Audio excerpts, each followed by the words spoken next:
I'm Jen Carlman with InLab News. We are here at day 2 of the 2010 Fall Demo Conference in San Jose. I'm joined by Jonathan. He came all the way from New Jersey, though he does live now in Los Angeles.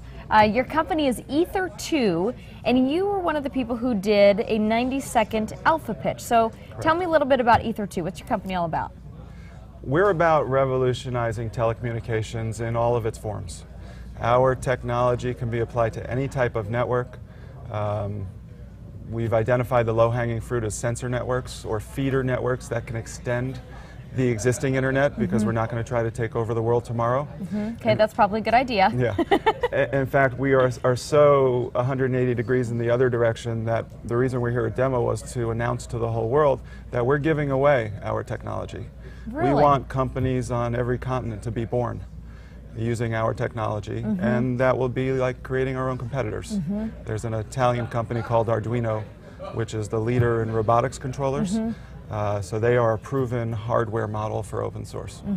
Tell me a little bit more about your software. What makes it, why are you giving it away for free? Well, it's a chip. Okay. Okay.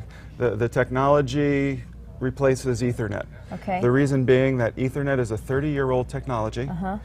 It is a dirt road.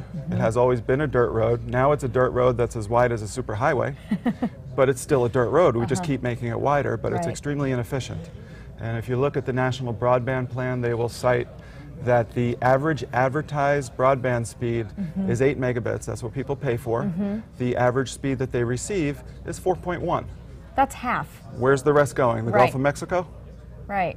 So you guys are trying to figure out, or at least trying to fill the gap. We have figured it out. All of our intellectual property, which is a group of patents that we license from Illinois Institute, have been proven over and over by several academic institutions all over the world.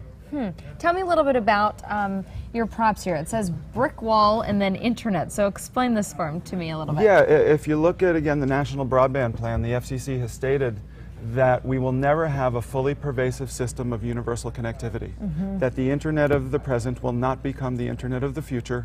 There is no migration path. We've hit a brick wall.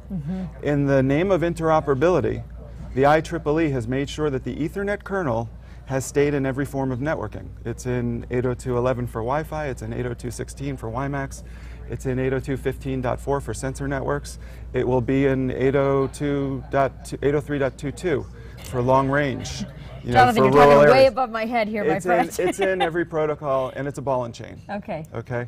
So the next page we show, of course, the horse and buggy of Ethernet because it's archaic.